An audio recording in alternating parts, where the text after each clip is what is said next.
It begins not with a creature, nor with a fortress, but with a void, an emptiness where a film once lived in its full, intended form. The Keep was supposed to be a descent into metaphysical terror, a story shaped by ancient forces and human frailty, orchestrated through Michael Mann's most ambitious early vision. Instead, what survived is a fractured relic, a film that feels incomplete not because it failed, but because it was interrupted.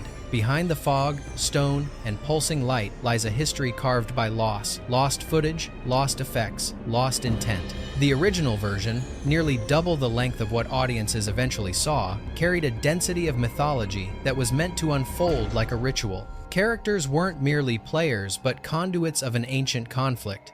Molasar was not designed to be a simple force of destruction. He was the embodiment of a cosmic argument. Glaken wasn't a mysterious wanderer. He was a displaced sentinel bound by a duty older than the fortress itself. None of this survived the cuts that reshaped the film into the strange, hypnotic fragment that now circulates through cult memory. Yet the strangeness of the Keep is precisely what keeps it alive. It feels haunted not by ghosts, but by absences. Scenes seem to echo with remnants of ideas the audience was never allowed to see. Music swells for moments no longer present. Transitions lead into emotional spaces that were carved out long ago. The film you watch is not the film that was made. It is the ghost of that film drifting through the remnants of a troubled production. And behind those remnants lies a story stranger than the movie itself. These are 20 weird facts you didn't know about The Keep. Fact 1. The earliest fracture in The Keep's strange history appeared long before cameras rolled. It emerged from Michael Mann's conviction that he wasn't making a horror movie at all. His intention was something far more elusive, a metaphysical fable exploring the shape of evil and the frailty of belief. He constructed a script where supernatural forces behaved according to philosophical rules, not genre expectations. Molasar was less a monster than a cosmic intelligence bound in stone. The Nazis were merely incidental intruders awakening an argument older than their ideology. Mann envisioned a slow, deliberate build where each scene widened the scope of the myth he was carving.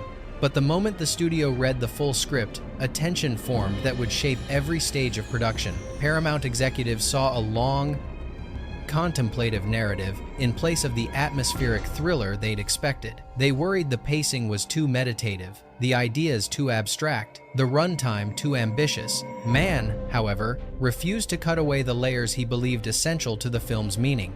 This creative standoff, director versus studio, began before a single set was built. What would later be described as studio interference actually began here, in this fundamental misalignment. Mann aimed for a philosophical epic. Paramount wanted a marketable supernatural picture. Their visions were not just different, they were irreconcilable. The final film still carries traces of Mann's original ambition, like bones beneath eroded stone. But the version audiences received is only the silhouette of the story he meant to tell. Sometimes the deepest wound a film carries is inflicted before the first frame exists. Fact 2. The fortress in The Keep was not a location enhanced by effects. It was a monument physically constructed to overwhelm the actors, the crew, and the lens. Unable to film in Romania, Mann approved the building of an enormous replica in Wales, a structure so imposing that locals assumed it belonged to the military. The set wasn't simply decorative. Its interior chambers were engineered to amplify sound, swallow light, and distort scale so that every step felt like a descent into something older than memory.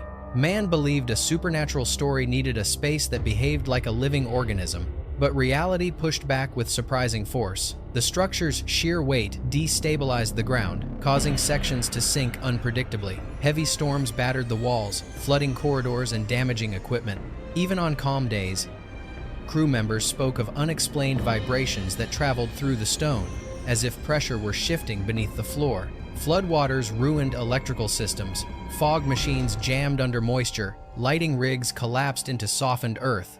Every repair was temporary, every stability was an illusion. The set fought its builders as though it resisted being inhabited. What was meant to be an anchor for Mann's mythic vision became a daily adversary, consuming time and resources. Its imposing presence shaped the film in ways no one intended, slowing production, altering shot plans, forcing compromises. The fortress was built to imprison a cosmic force, yet the real struggle became the crew's attempt to keep the fortress itself from collapsing. Fact 3. The tragedy of the Keep's edit did not begin with missing footage. It began with the sudden void left by Wally Veevers' death. Veevers wasn't simply another crew member. He was the architect of the film's most essential illusions. His work was meant to bridge the physical set with metaphysical imagery, guiding Molasar's transformation and shaping the climactic confrontation. His notebooks contained step-by-step plans for multi-layered optical effects, each built around man's broader mythology. When he died unexpectedly during post-production, those plans became incomplete blueprints no one else fully understood. Paramount, confronted with unfinished visual sequences and rising costs, grew anxious. Without Veevers, completing the effects would require rebuilding entire pipelines from scratch. Instead of expanding resources, the studio concluded that the simplest answer was to reduce the film until the missing effects mattered less. Scenes requiring complex composites were the first to be removed, then scenes that depended on those scenes, then scenes that clarified the remaining scenes. The film didn't shrink, it hollowed. Mann argued that the structure could not survive such amputations, but the studio prioritized efficiency over coherence. The more they cut, the more they believed they were fixing the problem. What survived was a version of the Keep that gestured toward ideas it no longer had the support to express. The loss of Veevers wasn't just a technical setback. It was the moment the film's spine broke and the edit never recovered. Fact 4. The collapse of the Keep's grand design can be traced to a single event, the sudden death of Wally Veevers, the visual effects master whose work was meant to define the film's metaphysical logic. Veevers had been responsible for some of the most intricate visual innovations in British cinema, and Mann entrusted him with shaping Molasar's evolution from vapor to sentient form. His approach combined optical layering, hand-painted light patterns, and mechanical transitions techniques no one else on the production fully understood. When Veevers died unexpectedly, his partially completed effects became an unsolved language, and his notes, though extensive, lacked the precision needed to finish what he started. Paramount executives, already wary of the film's ambition, realized that completing Veevers' work would require time and a level of expertise they no longer possessed. Without him, the carefully engineered climax, an extended confrontation built on symbolic imagery, was left in fragments. Faced with the choice of investing heavily in reconstruction or removing the incomplete sections, the studio took the path of least resistance. They ordered sequences dependent on Veevers' work to be deleted, even if those scenes were fundamental to the film's emotional and thematic architecture. Mann protested, explaining that the narrative depended on an escalation of visual revelation. Without these effects, Molasar's nature would appear abrupt, disconnected, and narratively inconsistent. The studio dismissed these concerns, insisting that the audience would fill in the gaps. They didn't. What remained was a film missing its intended crescendo, a story forced to conclude without the visual language that once defined it. When Veevers died, the film didn't lose its effects, it lost its interpreter, and the story lost its voice. Fact 5. Long before supernatural forces appeared on screen, the production of The Keep was already battling an environment that behaved as though it had intentions of its own. Mann insisted the fortress be built as a near-functional structure rather than a modular set. He wanted stone corridors deep enough to swallow light, ceilings high enough to distort sound, and chambers shaped to generate a sense of pressure. But the more imposing the fortress grew, the more unruly it became. Rainstorms seeped into seams that engineers swore were sealed. Fog lingered in corners where no ventilation existed. Equipment malfunctioned in ways that defied explanation. Lights flickering in patterns, generators shutting down in perfect intervals, cables overheating despite low voltage loads. Crew members who worked late nights reported unnerving sensations, pockets of cold air with no drafts, vibrations that pulsed through the floor like a heartbeat, and moments when sound seemed to stretch or compress without mechanical cause.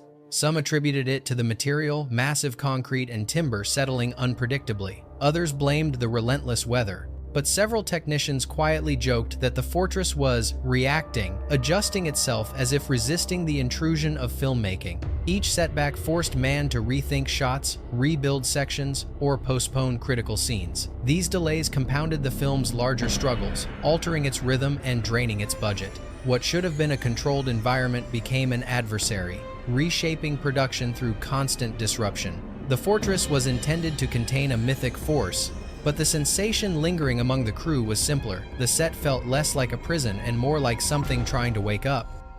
Fact 6. Molasar's final form, as seen in the theatrical cut, is only a faint echo of what Mann and his designers envisioned.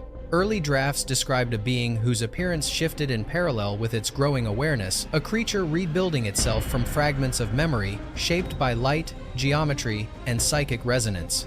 Its first stage was meant to be almost intangible, a shimmering disturbance in the air. The second phase was a skeletal lattice of energy, revealing a being still incomplete. The last phase would manifest only when Molasar achieved full coherence, a humanoid form that embodied both terror and tragic intelligence.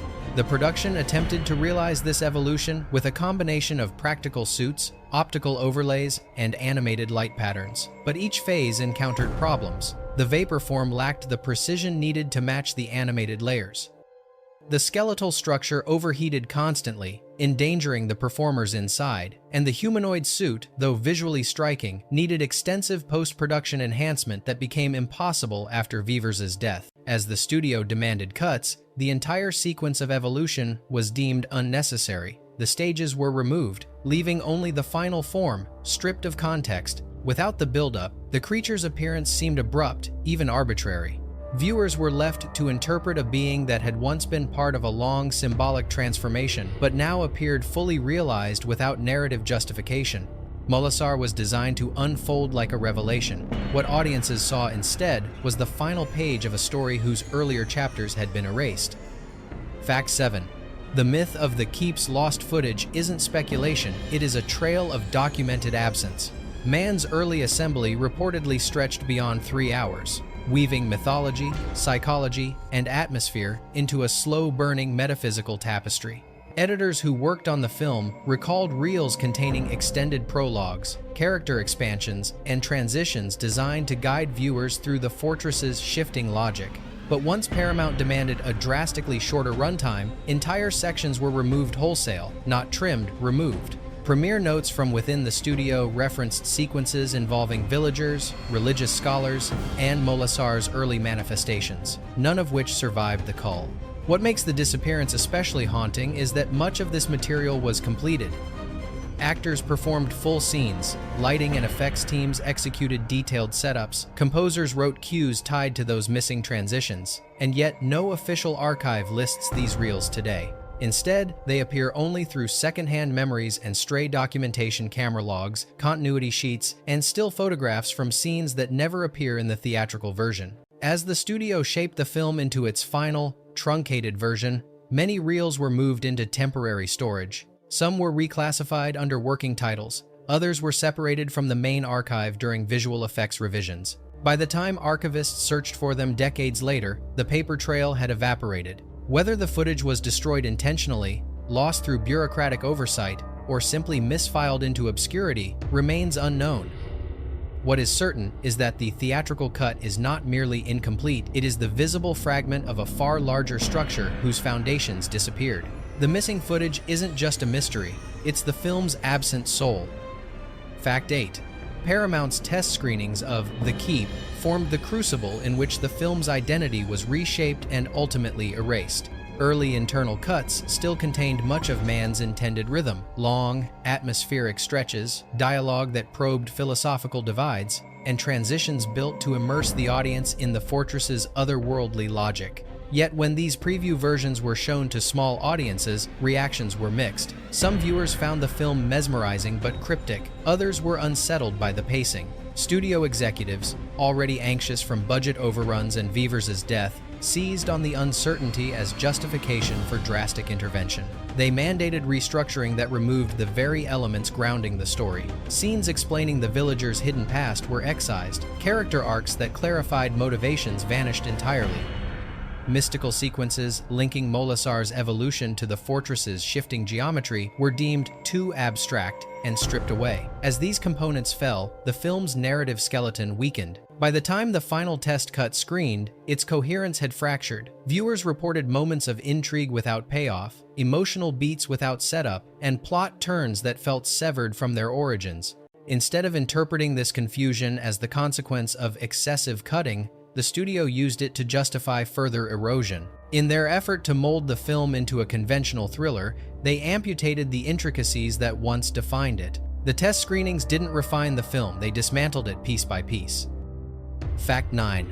The strangest truth about the Keep's missing material is that it wasn't only unused footage that vanished, entire finished scenes disappeared without leaving a verifiable trace. Crew notes describe transitional segments designed to sustain the film's internal logic, dream sequences bridging Molasar's awakening, extended exchanges between Glaken and Eva, and a series of atmospheric vignettes showing the fortress subtly altering itself as the entity gained strength. These scenes were shot, edited into rough form, and reviewed by the production team, yet none survive in any official archive. The disappearance becomes more unsettling when you examine the surviving documentation. Storyboards reference locations that appear nowhere in the final film. Continuity sheets detail wardrobe changes for conversations no audience has ever seen. Production stills depict characters positioned in settings absent from the theatrical release. Even musical cues exist for moments that no longer have visual counterparts. Every piece points to footage that should exist but doesn't. Archivists searching Paramount's vaults report that several reels connected to The Keep appear to have been reassigned catalog numbers during a large-scale reorganization in the late 1980 seconds. Some may have been destroyed during routine disposal of redundant materials. Others might have been mislabeled and absorbed into unrelated collections. A handful of researchers believe the reels may reside in private hands after being removed for early editing work. What remains undeniable is this: entire chapters of Mann's narrative were not simply cut. They were erased so thoroughly that only their shadows remain. Fact 10. The studio's intervention in The Keep was not an abrupt takeover, it was a creeping erosion driven by growing panic. When Paramount received the rough cut after Veevers' death, they weren't merely confused by the incomplete effects, they were unnerved by the film's tone. Mann had constructed a slow, ritualistic descent into metaphysical terror, a narrative that drew power from pauses, silences, and unanswered questions. Executives, expecting a straightforward supernatural thriller, saw instead a film governed by mood rather than momentum. Their fear was simple: audiences would find it alienating. What followed was a systematic dismantling of the film's internal scaffolding. Studio editors targeted scenes they believed stopped the story, the very passages where Mann embedded exposition, character motivations, and thematic resonance. Dialogues connecting Molasar to the fortress's ancient purpose were cut. Sequences establishing the villagers' complicated history with the structure vanished. Even transitional moments designed to give emotional rhythm were dismissed as unnecessary. With each removed scene, the cause and effect chain weakened. Narrative leaps multiplied. Characters seemed to shift motivations without reason, not because Mann wrote them that way, but because the connective tissue explaining their choices was gone. Paramount's solution to the resulting confusion was predictable: cut even more. In trying to streamline the film, they carved out its coherence. The Keep transformed from a deliberate metaphysical tale into a patchwork of striking images disconnected from the story that once held them together. The studio didn't shorten the film, they collapsed its architecture. Fact 11. One of the unintended consequences of the aggressive edits was the distortion of the film's sense of time. Mann originally designed The Keep to unfold with a hypnotic rhythm, mirroring the fortress's own shifting presence. Scenes were structured with gradual transitions, echoing the idea that the supernatural influence inside the walls seeped slowly into the characters' perceptions. Time in the film was meant to feel elastic, as if reality were subtly unraveling. But once the studio removed the intermediate scenes, that elasticity snapped. Without the careful build-up, moments that once carried emotional or thematic weight now appeared abruptly, stripped of their narrative foundation. Actions occurred before the audience understood their causes. Emotional responses appeared without the moments that provoked them. The story no longer expanded and contracted like Mann intended, it lurched. Critics at the time interpreted this fragmentation as stylistic experimentation, an attempt to create dream logic. But the truth is more mundane. The film's temporal disorientation was the accidental result of missing pieces. Mann's carefully layered escalation, designed to usher viewers deeper into metaphysical territory, was replaced with sudden jumps that broke the psychological continuity. Ironically, the unintended dreamlike quality became part of the film's cult appeal. Viewers later embraced the fractured pacing as a deliberate aesthetic, reading it as a reflection of the fortress's supernatural pressure. But that mystique emerged only because the original roadmap had been erased. The film didn't transcend time, it simply lost its sense of it. Fact 12. Perhaps the most significant loss caused by the cuts was the dismantling of Molasar's moral complexity. Mann never intended the entity to function as a traditional villain. In his earliest conceptions, Molasar embodied a philosophical challenge, a force whose initial compassion masked a larger, more destructive truth. Several scenes explored how the creature manipulated human suffering, offering liberation while quietly steering characters toward choices that served its deeper purpose. These layers were essential to contrasting Molasar with the Nazis, forming a thematic mirror in which two forms of tyranny reflected and amplified each other. But when the studio removed the scenes that built this duality, Molasar's character collapsed into a simplified figure. Without the earlier sequences showing its evolution and moral ambiguity, the creature's motivations appeared inconsistent. It shifted from savior to destroyer without explanation, leaving audiences confused about its true nature. This wasn't a matter of failed writing, it was the consequence of excising the scenes that explained the transformation. Actors who portrayed key roles later recalled emotionally intense moments where Molasar's influence was subtle, persuasive, almost seductive. These exchanges were meant to deepen the film's philosophical tension, showing how the fortress's power contested not only the body, but the conscience. With those scenes gone, the supernatural became superficial. Mann designed Molasar to confront humanity with its own vulnerability to corruption. The final cut reduced that confrontation to a spectacle without meaning. Fact 13.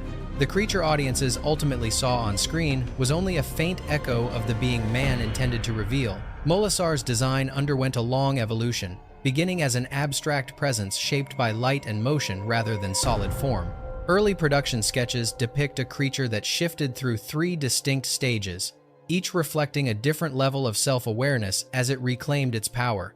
Mann wanted Molasar to be something beyond physicality, an entity that rebuilt itself from fractured memory and imprisoned rage. Its transformations weren't cosmetic, they were philosophical. During production, the effects team attempted to realize this progression with an ambitious mixture of practical suits, animated overlays, and optical enhancements. But the approach demanded meticulous post-production work that became impossible after Veevers' death. Without the visual architect who understood how the elements were meant to converge, the team struggled to maintain continuity. Lighting cues didn't align with optical plates. Matte composites failed to register properly.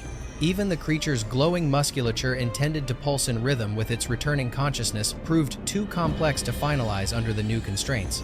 As the studio pushed for cuts, entire phases of Molasar's development were abandoned. What remained was a striking but contextless final form, emerging abruptly without the thematic buildup Mann designed. Viewers encountered a creature that looked powerful but lacked the narrative scaffolding that explained its existence. Mann had imagined Molasar as a revelation, a being whose evolution illuminated the film's deeper conflict. Instead, audiences were given the final stage of a metamorphosis whose beginning and middle were erased. Fact 14. Scott Glenn's portrayal of Glaken has long puzzled viewers, not because of the performance itself, but because the final film removed nearly everything that gave his character emotional weight. In Mann's original conception, Glaken was a guardian shaped by centuries of isolation, bound to oppose Molasar in a cycle that predated human history. His stoicism was not mere mystique, it was the burden of an immortal who had watched civilizations rise and fall while remaining tethered to a singular purpose.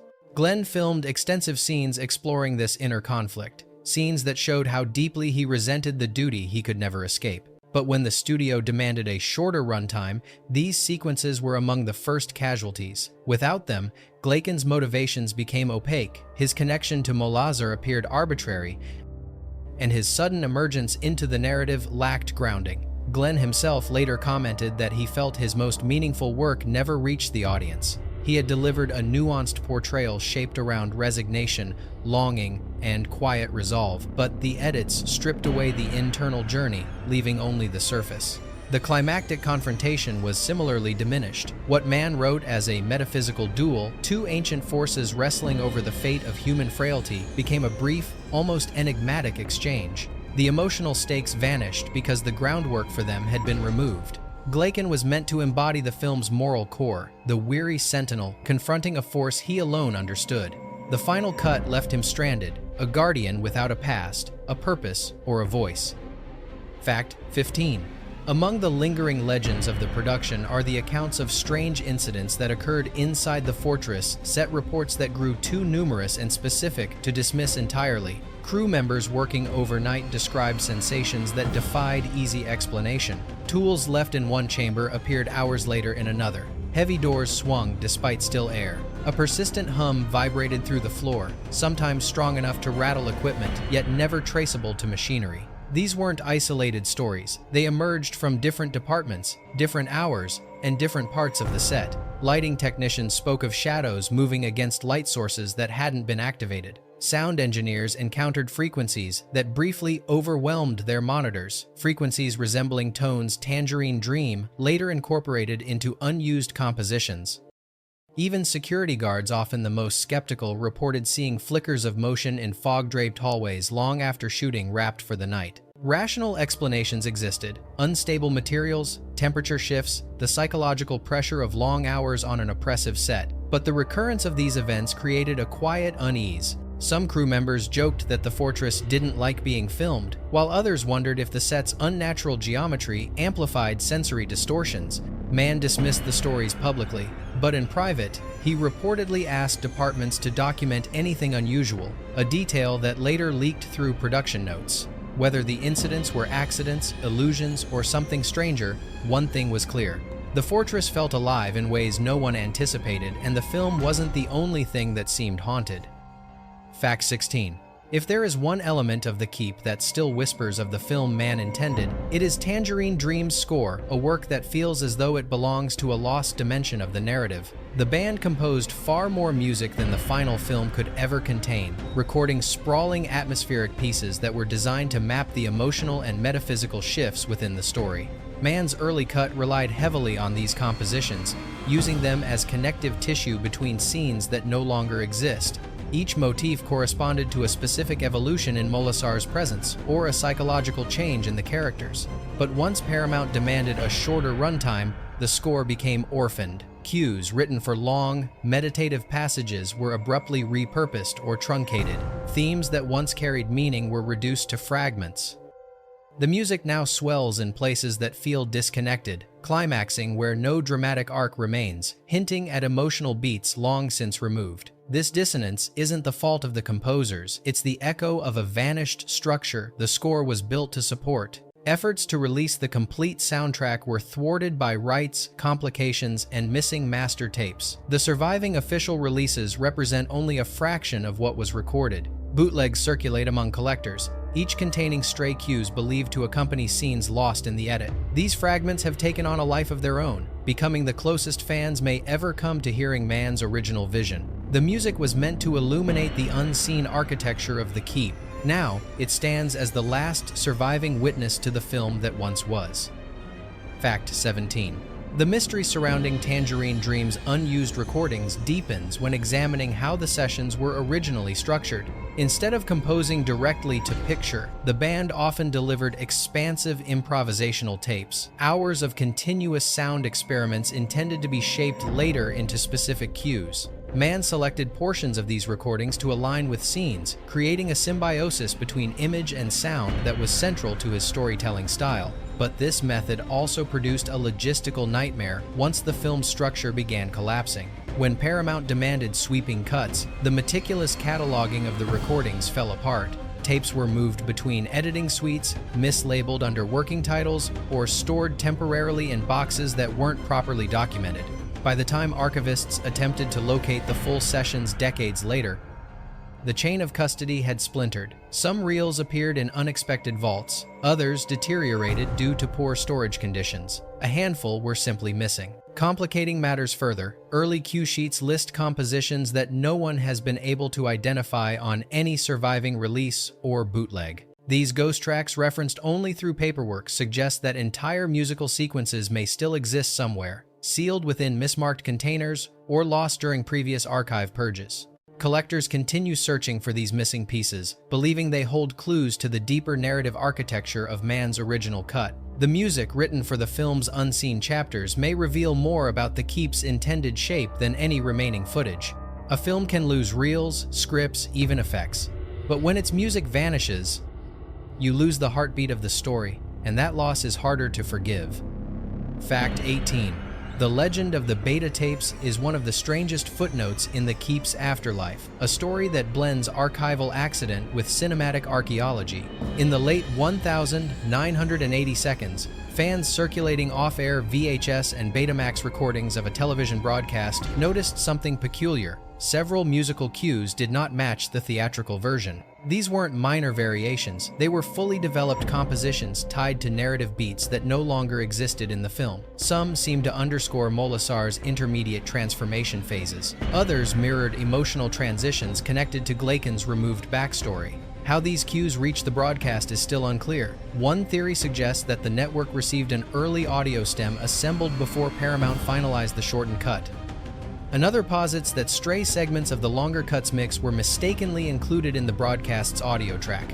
Paramount denied both possibilities, insisting only one version was ever authorized. But the audio anomalies remain undeniable. The beta tapes quickly became artifacts. Collectors dissected them, comparing waveforms and identifying motifs absent from all official releases. These analyses revealed something chilling. The cues aligned almost perfectly with descriptions of scenes known to have been removed. In other words, the music preserved narrative shapes even after the images were destroyed. No visual footage from the longer cut has surfaced through these broadcasts, only audio shadows. But for many fans, these faint echoes prove that parts of Mann's vision survived longer than the studio ever acknowledged. The Keep may be missing its lost images, but the beta tapes suggest the past still murmurs if you listen closely enough. Fact 19. Michael Mann's refusal to revisit The Keep has become almost as legendary as the film's missing footage, and the reasons behind his silence form a story of artistic disappointment, studio conflict, and emotional distance. While many directors have embraced opportunities to restore troubled works, Mann has consistently avoided any attempt to reconstruct or comment on his second feature. Those who worked closely with him described The Keep as a wound he chose not to reopen, a project defined more by the battle he lost than the film he made. The abrupt collapse of the effects, the forced restructuring of the narrative, and the loss of creative control all contributed to a sense of finality Mann never overcame. What complicates the matter is that a partial restoration might still be possible. Paramount possesses isolated optical elements, incomplete work prints, and scattered effects plates that could at least in theory be assembled into a longer, more coherent reconstruction. But without Mann's approval, no effort can proceed. Copyright, direction, and creative authorship remain legally and philosophically intertwined.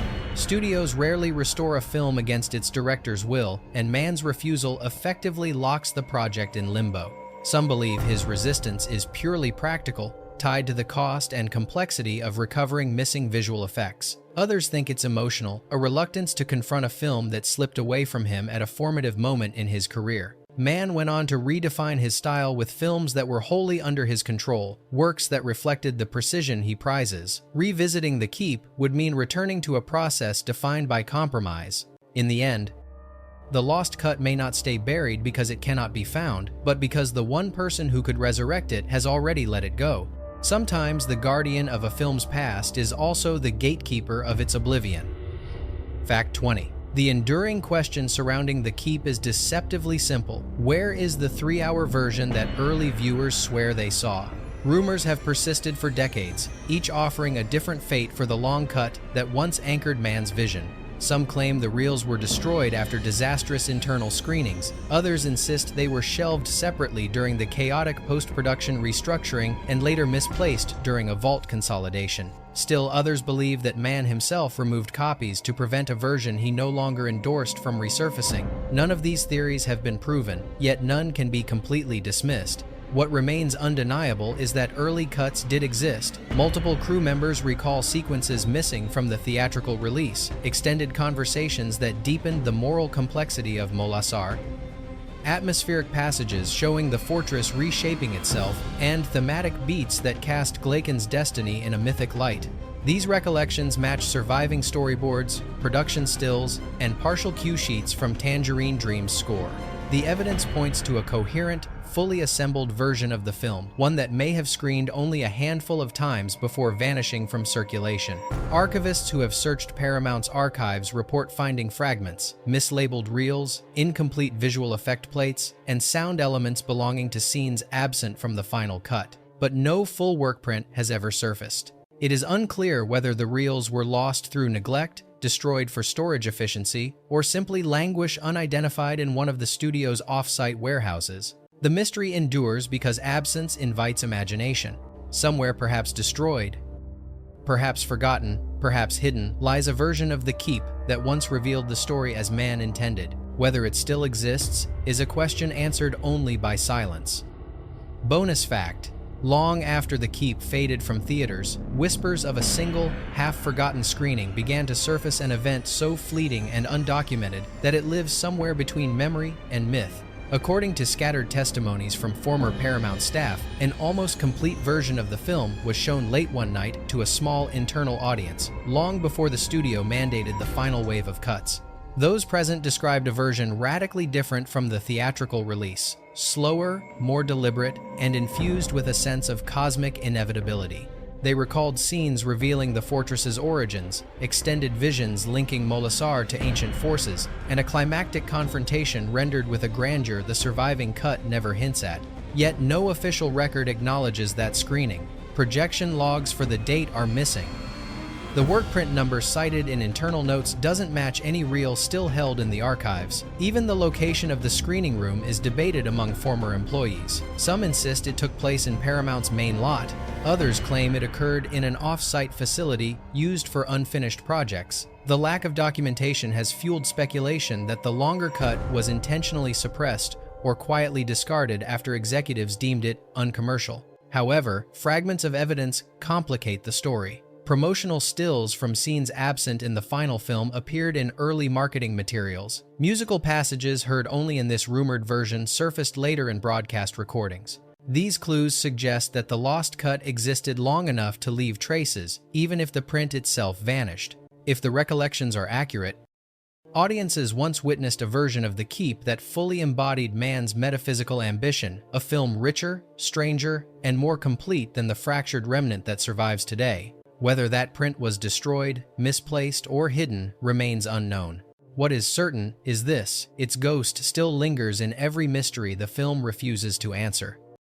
The story of the keep is a reminder that some films are shaped as much by what was lost as by what remains. Its fragments still spark questions, theories, and echoes of the version man once envisioned. Now it's your turn. Which fact reshaped the way you see this fractured film, and what do you believe happened to the long cut that slipped into legend? Share your thoughts below and tell us which forgotten movie, buried myth, or haunted production you want us to uncover next.